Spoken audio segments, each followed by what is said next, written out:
Muito boa noite, meus amigos e irmãos em Cristo.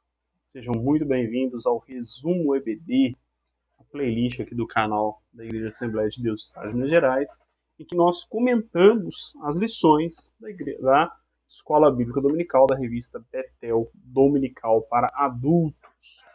Hoje, lição 4, a realidade do arrebatamento. Antes de continuarmos aqui, quero agradecer aqui ao nosso pastor Cláudio Júnior, pastora Jaqueline, missionária Carla, que é a superintendente da Escola Bíblica, por esse espaço, pela confiança que tem nos dado. Eu sei que eu comentei outras vezes que nós tentaremos fazer ao vivo, né? Nem sempre os professores têm disposição para participar ao vivo, mas nós vamos ao vivo ou gravado, sempre faremos agora sexta-feira às 20 horas esse resumo da EBD, ok? Seja ele ao vivo, seja ele gravado. Sempre que possível nós vamos fazer ao vivo com participação de professores para agregar, para enriquecer aí o conhecimento dos irmãos, tá bom? Infelizmente não foi possível nessa sexta, então fica aqui um pequeno resumo, uma contribuição dos irmãos, amém? Então vamos lá. A realidade do arrebatamento. O texto base, o texto áureo, né, da lição, está em Apocalipse capítulo 3, versículo 10. Diz assim: Como guardaste a palavra da minha paciência, também eu te guardarei da hora da tentação que há de vir sobre todo o mundo, para tentar os que habitam na terra. Apocalipse 3, 10. Veja bem, aqui a menção de guardar sobre a tentação é a grande tribulação, 7 anos em que haverá, após o arrebatamento, né, os 7 anos que se seguem, 3 anos e meio de falsa paz, né, uma paz que não significa que vai trazer a paz para a alma, né, mas a paz no mundo. Acredita-se, né, que haverá ali uma prosperidade, a fome será bem abrandada, né, enfim. E depois desses 3 anos e meio, rompe-se os acordos e começa a perseguição àqueles que não se curvaram ao anticristo, que não aceitaram ali o anticristo e principalmente contra Israel. Ok? Basicamente é isso. Tá? A verdade aplicada, o comentarista diz assim: o estudo acerca do arrebatamento deve nos mover ao cultivo de um viver moderado, justo e piedoso, servindo ao Senhor. Veja bem, é importante entender que a Bíblia não nos ensina a barganhar com Deus. Né? Então, quando a Bíblia diz, quando o autor fala isso, significa dizer que, ao estudar sobre o arrebatamento, isso deve trazer ao nosso coração mais amor pelo nosso Senhor, para que nós possamos servi-lo com mais gratidão e tendo a certeza de que Ele vai nos abençoar e Ele preserva a nossa bênção para a vida eterna em Cristo Jesus. Amém? Muito bem. No primeiro ponto, né, no primeiro título da lição, ele vai tratar sobre a esperança para os que morreram em Cristo. Antes disso, os objetivos da lição são os seguintes: falar sobre a volta de Jesus Cristo, destacar a esperança dos que morrem em Cristo e mostrar como será o arrebatamento. Ok? Esses são os objetivos. E ele começa falando sobre a esperança daqueles que morreram em Cristo Jesus. Primeiramente, Cristo como primícias dos que morrem, ok? E ele comenta assim: a Bíblia deixa claro que este não é um assunto apenas para teólogos e líderes, mas um assunto que todos devem aprender e entender. Veja bem, é importante que todos nós entendamos. Paulo ele se dirige aos Tessalonicenses dizendo: olha, não quero que sejais ignorantes quanto aos que dormem. Ou seja, não quero que vocês deixem de conhecer a realidade sobre os que dormem, ok? E aí ele vai dizer, olha, os que dormem, vão ressuscitar primeiro na volta do Senhor. Tá? Quando Jesus vier, eles vão ressuscitar. E os que ficarem vivos, Paulo diz, nós os que ficarmos vivos, encontraremos com eles nos céus, ok? Nos ares. Né? E aí ele diz assim, olha, significa que, para os que creem, a morte é uma porta que se abre para a eternidade com Cristo. Morte de salvo não é um adeus, é um até breve. Ou seja, nós precisamos entender que a morte não é um problema para aquele que crê no Senhor. Não é um problema. É, na verdade, um passo para estarmos mais perto do nosso Senhor. Só isso. Não precisamos ter medo, né, da morte, nem nada disso. Ok?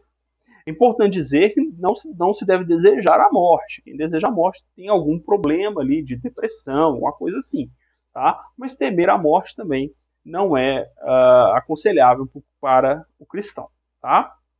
Segundo, ele vai trabalhar a ressurreição dos mortos.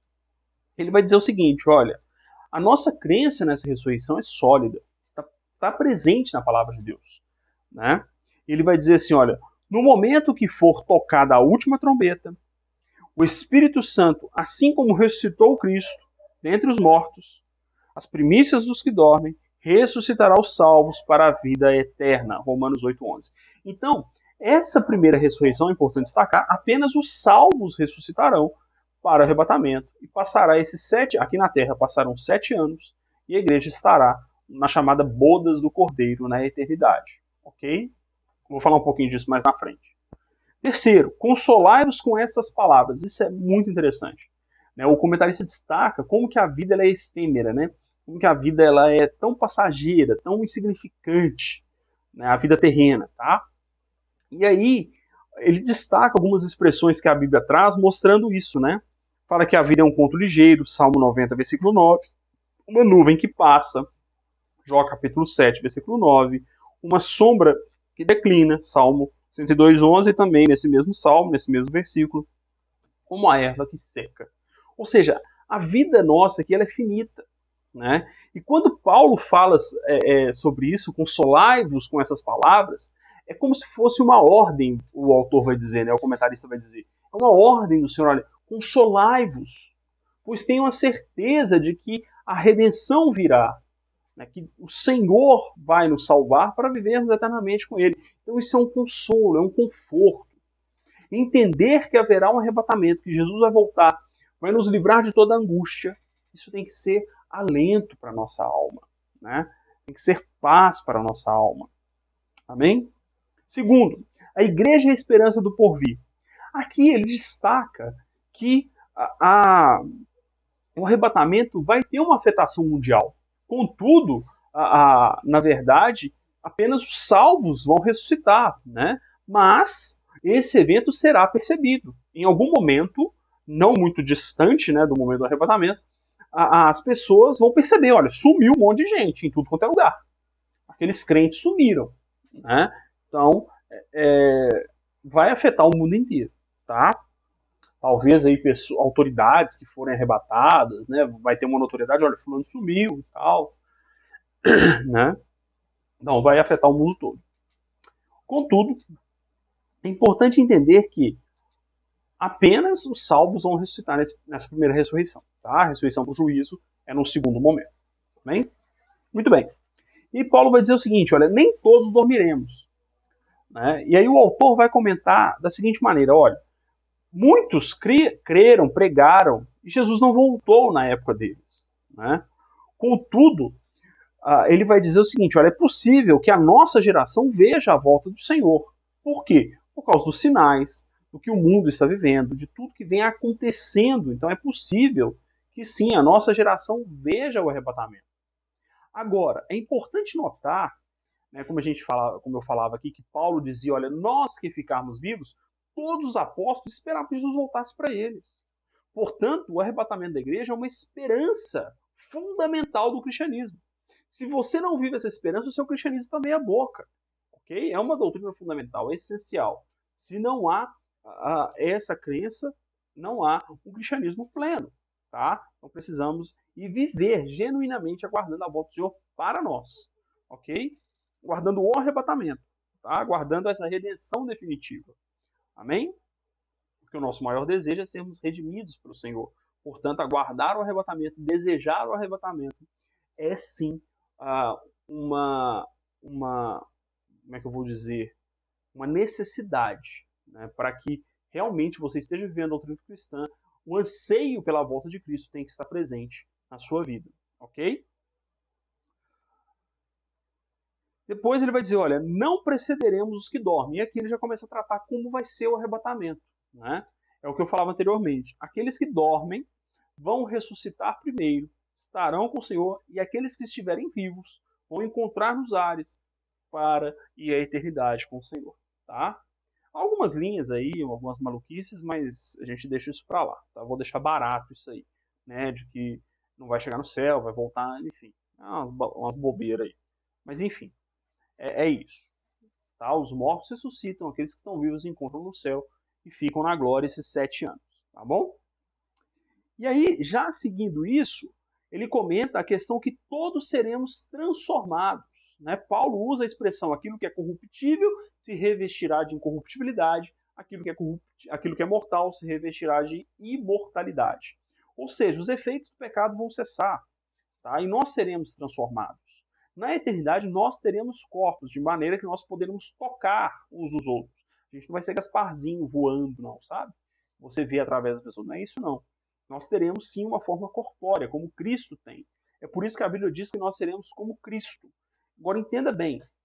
Vou usar um exemplo bobo, mas que serve, tá? Aqui, ó. Tenho aqui duas canetas. Essa caneta é feita de plástico. Essa caneta é feita de plástico. Embora ambas sejam de tinta azul, tá? Elas são diferentes. São modelos diferentes. Elas não têm as mesmas características, mas elas são feitas do mesmo material. É isso que quer dizer que nós seremos como Cristo, tá? A matéria que vai compor o nosso corpo não é a matéria que nós conhecemos. É aquilo que é eterno, ok? Então, nós não seremos como nós somos hoje, essa carne corrompida, ok? Nós seremos, sim, com a mesma matéria de Deus. A mesma, eu já disse, né, a mesma substância em alguns momentos, mas não é tão correto. Porque quando a gente fala substância, significa que é igual. Né? É aquela expressão teológica, né, de que Jesus é da mesma substância de Deus, o Espírito Santo é da mesma substância. Então, a gente tem que diferenciar isso. Embora não esteja tecnicamente errado, pode trazer confusões. Okay? Então, nós teremos, sim, a mesma composição, mas não teremos os mesmos atributos. Óbvio. Ok? É isso. Okay? Quando diz que nós seremos como Cristo, é isso que a Bíblia está dizendo. Nosso corpo será, de alguma forma, da mesma matéria eterna que é o corpo de Cristo, que é o corpo dos anjos. Tá bom? É isso. E é exatamente por isso que nós seremos transformados. Os efeitos do pecado vão deixar de existir, e aí a matéria deixa de ser uma matéria corrompida para ser a matéria eterna, incorruptível. Ok? Muito bem. No terceiro tópico, ele vai falar do mistério do arrebatamento, vai falar sobre o arrebatamento propriamente dito. Primeira coisa que ele trabalha no 3.1 é que será extraordinariamente rápido. A Bíblia diz que será num abrir e fechar de olhos. Né? Será num tempo que nem se consegue contar. Vai sumir todo mundo e pronto. Tá? Ele vai dizer assim, ó, se a volta para arrebatar a igreja será repentina e surpreenderá o mundo, devemos estar vigilantes e preparados porque o noivo se aproxima. Ele faz a menção lá da parábola das 10 virgens. Né? O noivo chega, 5 virgens não tinham azeite de reserva, foram comprar, o noivo chegou e elas ficaram de fora. Né? Então é importante que estejamos vivendo o evangelho na sua plenitude, curvados a Cristo, para que possamos então receber o Senhor quando ele vier, né? E sermos arrebatados. Amém? Pois bem, encontro com Cristo nos ares é o que a gente falava anteriormente, tá? E aqui ele destaca o seguinte, que a volta do Senhor Jesus vai se dar em 2 momentos. Esse primeiro momento, em que Jesus volta ao arrebatamento, e alguns costumam até mudar o nome, né, separar. Dizer, olha, esse primeiro momento é o arrebatamento, em que o Senhor virá como ladrão e tirará a sua igreja. No segundo momento será a revelação. Passados 7 anos, ele vem com a igreja, com os anjos, e aprisiona Satanás. Nesse momento, todos verão o Senhor Jesus. Então eles costumam dar esse nome. Marcelo, é necessário dar outro nome? Não, não é necessário. Tá? Mas tem comentaristas bíblicos que dão esses 2 nomes. O primeiro, arrebatamento, o segundo, a revelação de Cristo quando ele vem para aprisionar Satanás e reinar por 1000 anos. Tá? Isso é só um detalhe aí dos comentaristas, um detalhe teológico, não importa muito. O que importa é que ele virá em 2 vezes, em 2 momentos. Só lembrando, nós estamos cientes de que há outras correntes, outras compreensões da escatologia, tá?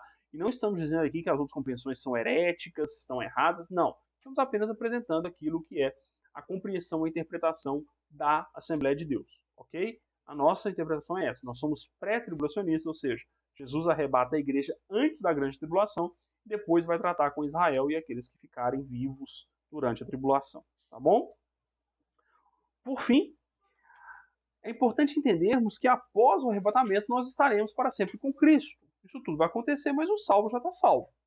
Tá? Aquele que for arrebatado já está salvo, estará para sempre com Cristo. E é interessante que o comentarista ele vai dizer o seguinte, olha só. Antes de ser crucificado, Jesus intercedeu pelos discípulos e por toda a igreja, para que estejamos sempre com ele e vejamos a sua glória. João 17:24, oração sacerdotal do Senhor Jesus. A promessa final ao que vencer na carta de Laodiceia é de que, a carta a Laodiceia, perdão, é de que nos assentaremos com Cristo no seu trono e reinaremos com ele. Bom, o comentarista diz isso e é importante termos isso claro. Né? Essa certeza da volta do Senhor Jesus deve gerar em nós um amor pelo Senhor, um desejo de nos santificarmos, de vivermos para sempre com Ele. Essa é a realidade do arrebatamento e essa é, diria, a grandeza do arrebatamento. Isso deve gerar em nós essa certeza de salvação, esse desejo pela volta de Cristo, para que em breve possamos ver a volta do nosso Senhor e estarmos com Ele para todos sempre. Amém? Que possamos, então, sermos confortados. Muitos acham que estudar Apocalipse é assustador. Não, pelo contrário. Deve ser reconfortante. Porque nós entendemos que toda luta, toda dificuldade vai cessar quando Jesus voltar. Amém? Espero que tenha contribuído aí com a sua compreensão do Apocalipse, com a sua compreensão da lição, e que você possa, e você que é professor, possa preparar melhor a sua aula, você que é estudante, que é membro da igreja, possa crescer na graça e no conhecimento do Senhor. Amém? Não deixe de se inscrever, de comentar, de curtir, de compartilhar o vídeo, de deixar aí a sua opinião, deixar suas dúvidas nos comentários, que à medida do possível nós vamos respondendo. Amém? Que Deus abençoe. Até o próximo vídeo. Muito obrigado.